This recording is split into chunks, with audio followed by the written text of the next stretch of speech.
Day 165 of doing a LeetCode problem every day until I get a job. All right, y'all, we're back again another day, another LeetCode problem. Hope y'all are ready, and I hope y'all are well rested because we have some LeetCode to do today, y'all. You guys already know we're not stopping anytime soon. We're staying disciplined and we're staying consistent, so I hope y'all are staying following along with me and keeping up with me, y'all, because we're all here to encourage each other to keep going and keep pushing through until we achieve our LeetCode or programming dreams, whatever they may be, y'all. We're trying to be the best programmers we could be out here in the world, y'all, and we all have to stick together in order to help each other learn and to teach each other new things, new tricks and tips that we found out along our coding or programming journey, y'all. That's part of what this channel is all about.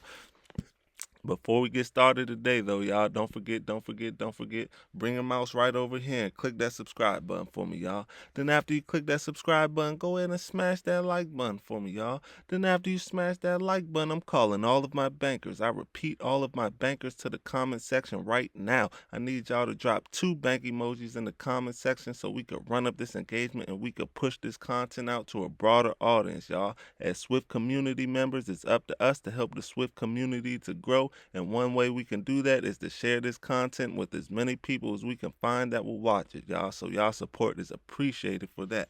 Now, with all that being said, y'all, let's get into the question. And today we have question number 645, set mismatch. The difficulty level is easy, so you already know we're going to keep the solution as simple and easy to understand as well. Right now, we're in the middle of doing about a month of easy hash table problems, so we could really get a grasp on the fundamentals and build and strengthen our foundation for when we build off of as we go further down our LeetCode journey, y'all. If we don't want to get into these medium and hard problems without having a strong foundation and understanding the fundamentals that go along with those problems, and that's why we're doing these easy problems right now.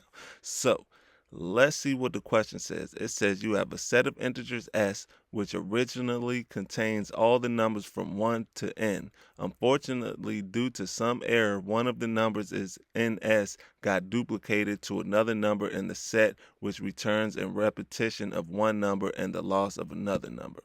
You are given an integer array nums representing the data status of the set after the error. Find the number that occurs twice and the number that is missing and return it in any form, y'all. So it's pretty self-explanatory, but let's go through the examples just in case so we can make sense for everybody. We have the input nums equals an array of integers 1, 2, 2, 4. The output is 2 and 3. The output is 2 and 3 because when we look at this, we want to find the numbers that's duplicated. So first, this is supposed to have every number 1 through 4, right? But we want to, since it doesn't, we want to return the number that's duplicated and we want to return the number that's missing. In this case, right, the 2's are duplicated, so we're going to put the 2, we're going to return a 2, and a 3 is missing. This 2 should be a 3, so that's why we return a 3, and that's why we return 2 and 3. For the 2 is for the duplicates, and the 3 is for the missing number, which should be right here. So let's look at example 2. It's pretty much the same thing. In example 2, we have nums equals an array of integers 1, 1. In this case, the 1 is duplicated, right? Because there's 2 1s right here, so we put a 1 right there. And then the 2 is missing. It should be a 2 right here, but it's a 1, so we put the 2 right here. So we're just returning the duplicates and the missing number, y'all. So now that we understand what the question is asking, let's get into the fun part, the actual code, the part that keeps us motivated when we started our LeetCode journey in the first place. The first thing we're going to do is excuse me, y'all. The first thing we are going to do is we are going to declare a variable. We're going to call that dic, short for dictionary, and we are going to set that equal to a dictionary of integers and booleans. Then we're going to just initialize it with 2 parentheses like that. Then we're going to come outside of that. We're going to declare another variable called result, and we are going to cast that, so it's going to say bar result colon. Then we're going to open up the square brackets and we're going to say integers. So it's going to be an array of integers and we're going to initialize it with a blank array like so. Then we're going to come down here and declare another variable called nums index array. Set that equal to an array. Open up the parentheses, repeating colon false comma count nums dot count. So what this is going to do is it's going to create an array for us of repeating falses. So it's going to be an array of Boolean values. We're going to default those values to false, and the count is going to be nums that count plus one. Excuse me, it should be a plus one after that. So whatever nums count is, that's going to be the count. Nums count plus one. That's going to be the count of the array and the nums index array. Then we're going to come down here. So this right here, first we're going to get into a for loop. This first for loop is going to help us to find the duplicates in the array. So what we're going to do is we're going to say for I in 0 up to nums.count.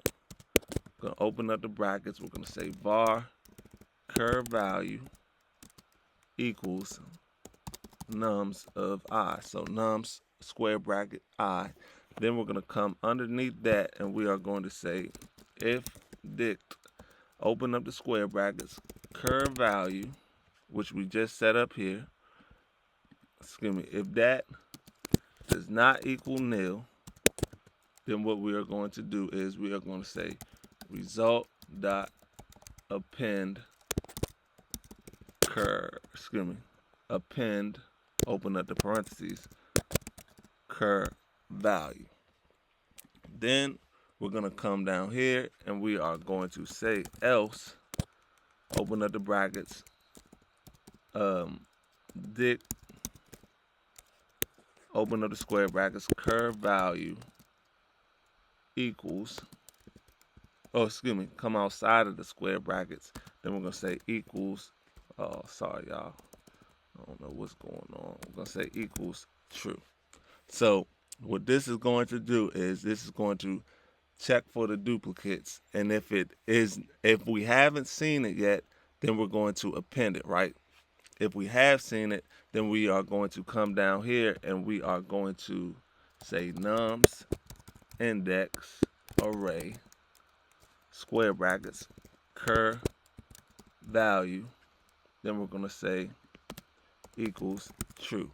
So what that means is we've already seen it, and that means that lets us know we already seen it. And if we've already seen it, that allows us to check for the duplicates, right? Because if we've seen it and we see it again, then we know there's a duplicate out there. So what this for loop does is check for the duplicates.